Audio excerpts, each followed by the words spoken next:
Hello friends, I am Smita from Pune. Welcome to my channel. चलिए आज शुरू करते हैं आज का ब्लॉग। आप लोग भी चलिए। আমার বাবা আমার মনে হয় এই পৃথিবীতে আমার বাবা বোধহয় সবচেয়ে গ্রেট। মানে আমি যখন জন্মেছিলাম আজ থেকে অন্তত 57 বছর আগের কথা বলছি।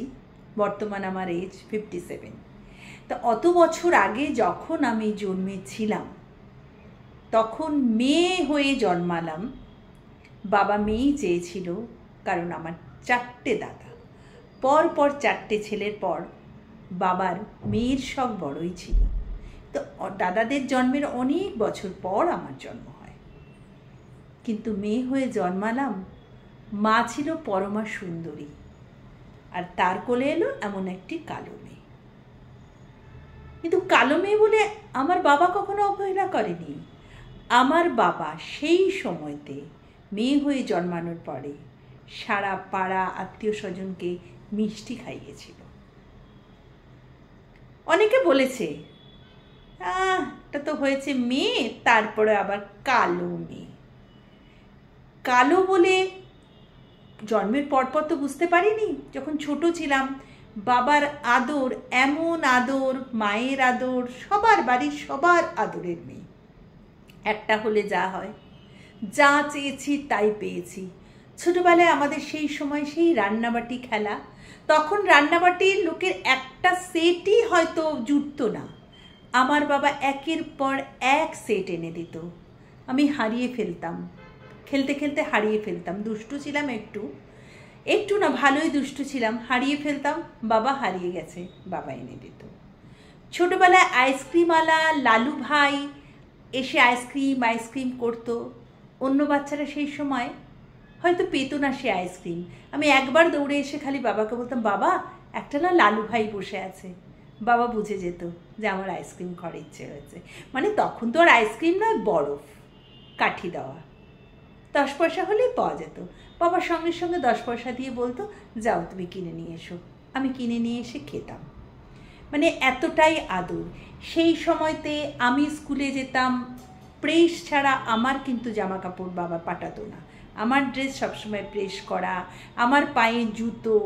সেই সময় ওয়াটার বটলেরও চল ছিল না, কিন্তু বাবা একটা ওয়াটার বটল আমায় কিনে দিয়েছিল, খুব সুন্দর, একটা বুড়োর মুখ। আমি যখন সেই ওয়াটার বটলটা নিয়ে যেতাম, অনেকেই আবার পেছনে লাগতো আর বলতো, একটা বুড়ো নিয়ে যাচ্ছে পেছনে, একটা বুড়ো নিয়ে যাচ্ছে। সেই সময় বাবার টিফিন বক্স কিনে দিয়েছিল। মানে আমার টিফিন বক্স, টিফিন, ওয়াটার বোতল, মানে এখনকার মতন আমি সেই সময়তেই এই সমস্ত জিনিসগুলো ইউজ করেছি। কিন্তু কালো হয়ে জন্মানোর কষ্টটা কখন বুঝতে পারলাম জানেন? যখন আমি একটু বড় হতে আরম্ভ করলাম। মানে যখন স্কুলে পড়ি, স্কুলে কোনো একটা অনুষ্ঠান হচ্ছে, আমার ট্যালেন্ট থাকা সত্ত্বেও আমি সেই চরিত্রগুলো পেতাম না। কেন? আমি কালো, আমি দেখতে ভালো না। কাজে সবসময় একটা নেগলেক্ট আমি যেন অনুভব করতাম আমার ভেতরে। আর ব্রিলিয়ান্ট স্টুডেন্ট তো ছিলাম না, যে টিচারদের খুব ভালোবাসবে ব্রিলিয়ান্ট, সেটা ছিলাম না। কিন্তু আমি কি ছিলাম আমি নিজেই জানি না। আমি ব্রিলিয়ান্টও ছিলাম না, দেখতেও ভালো ছিলাম না, কিন্তু আমি টিচারদের ভালোবাসা প্রচুর পেয়েছি। এবং আমাদের টিচাররা বলতেন যে আমাদের মনে থাকে কাদের সম্বন্ধে, যারা খুব ভালো স্টুডেন্ট তাদের কথা মনে থাকে, আর না হলে খুব বাজে স্টুডেন্ট তাদের কথা মনে থাকে। অ্যাভারেজ স্টুডেন্টদের কথা আমাদের মনে থাকে না। কিন্তু আমি অ্যাভারেজ স্টুডেন্ট, কিন্তু টিচাররা নিজেই বলতো, কিন্তু স্মিতা ভেতরে কী আছে জানি না, ওকে কেউ কোনো দিন ভুলবে না। এবং সত্যিই ভোলেনি আমাকে। বহু বছর অবধি টিচাররা দেখা হলেই কথা হতো। কিছু টিচারের তো অনেক পরে যখন মোবাইল হলো, মোবাইলেও কথা হতো। মানে এতটাই ভালোবাসা আমি টিচারদের কাছে পেয়েছি। সেই সময় বাবা আমাকে মানে সব কিছু তৈরি করতে যাচ্ছে, এটা শেখাচ্ছে, ওটা শেখাচ্ছে। এখনকার বাচ্চাদের তেমন শেখায়, কিন্তু সব কিছু শিখতে গিয়ে আমি কোনো কিছুই শিখতে পারিনি ভালোভাবে। সবই করছি, কিন্তু ভালোভাবে কিছুই শিখতে পারিনি। আর একটু আহ্লাদি ছিলাম, তার ফলে পড়াশুনো। আমাদের সময়তে একটা কথা, বাবার এত বড় সংসার, সে তার ব্যবসা সামলাতে ব্যস্ত থাকতেন, মায়ের এত বড় সংসার, সারাদিন রান্নাবান্না, পড়াশোনার দিকে নজর তারা দিতে পারেননি। তারা বলতেন পড়ো, তোমার কি লাগবে, কোনো কিছুই বারণ করতাম না। আলসি ছিলাম, আহ্লাদি ছিলাম, তার ফলে অত ভালো করে পড়াশোনাটা করিনি, তার ফলে অ্যাভারেজ স্টুডেন্ট আমি হয়ে গেছি। কিন্তু সব সময় আমি একটা অনুভব করতে লাগলাম, কালো, দেখতে ভালো না, যে নেগলেক্ট, এটা আমি অনুভব করতে লাগলাম। তারপর অনুভব করতে লাগলাম যখন আমাদের পাড়ার সব বন্ধুরা আমরা এক হয়ে ঘুরতাম, বেড়াতাম, সেই সময় যে ছেলেরা, প্রত্যেকে আমাদের পাড়ার মেয়েগুলো খুব সুন্দরী ছিল, তাদের দিকে যে একটা নজর ছিল, সেই নজরটা আমি অনুভব করতাম, তারা ওদের দিকেই নজর দিত, আমাকে ভালোবাসতো। হয়তো বা আমাকে ভালোবাসতো বলতে আমি যেমন জোর করে গিয়েই খেলতাম, করতাম, এই কারণে হয়তো বাসতো, কিন্তু ভেতরে একটা নেগলেক্টের ভাব ছিলই। মানে নেগলেক্ট বলতে মানে কি, আমি সেটা বলছি না। নেগলেক্ট বলতে যেমন কোনো কিছু করতে গেলে ওরা যেমন ওদের দিকেই ওদের বেশি নজর, কিছু একটা হলে ওদের নাম, কিন্তু আমাকে প্রত্যেকেরই চাই, আমাকে ছাড়া কিছু হবে না, আমাকে চাই, কিন্তু তার ভেতরেও যেন আমি একটু আলাদা, মানে যেহেতু আমি দেখতে ভালো না, এই অনুভবটা করতে আরম্ভ করলাম। তারপরে যখন বিবাহের সময় আসলো, তখন একের পর এক ছেলেরা দেখতে এলেই কালো মেয়ে বলে রিজেক্টেড, এটাও হলাম অনেকবার। এবং সব কিছুতে যেন একটা মন তখন আমার ভেঙে যেতে লাগলো, যে মনে হতো হ্যাঁ, মেয়ে হয়ে যখন জন্মেছি যেন আমি সুন্দর হয়ে জন্মালাম না, কেন কালো মেয়ে হয়ে জন্মালাম, বোধ হয় একটা অভিশাপ, সেই সময় আমার মনে হতো। আজও আমার মনে হয়, আজ আমি নেগলেক্টেড নই, কিন্তু তবুও আমার মনে হয়, কারণ আমি আমার জীবনটাকে নিজের মতন করে গড়ে নিয়েছি। আমি কালো, দেখতে ভালো না হলেও আমি এমন জায়গা নিজেকে তৈরি করে নিয়েছি যে এখন আমি সব জায়গাতেই আমি একটা আসন ঠিক পেয়ে যাই। হয়তো আমি যখন শিলিগুড়ি থাকতাম সেটা আমি করতে পারিনি, একদমই পারিনি।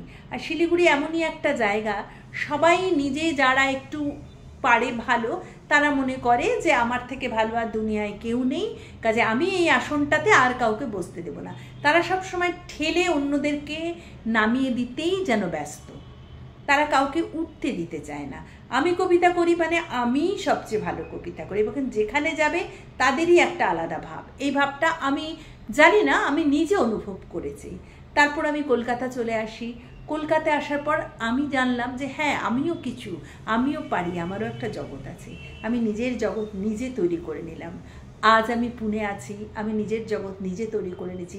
পুনের মতন জায়গা, একটা অচেনা, মানে নিজের ভাষার লোক নেই, সেখানেও আমি যে আমাদের বাঙালি যত অ্যাসোসিয়েশন আছে সবার সাথে যুক্ত হয়ে, এবং মারাঠিদের সাথেও আমি একভাবে তাল মিলিয়ে বন্ধুত্ব করে, এবং এমন পরিস্থিতি যে মারাঠি গ্রুপটা আছে তারা প্রতিটা জিনিসে আমার কথা ছাড়া যেন চলে না, বলে মানে আমাকে সবেতেই তাদের লাগবে, বলবে তু হামারা গ্রুপ কা শান হ্যায়, মতলব মানে এইরকমই একটা ব্যাপার আমি এখন নিজেকে তৈরি করে নিয়েছি।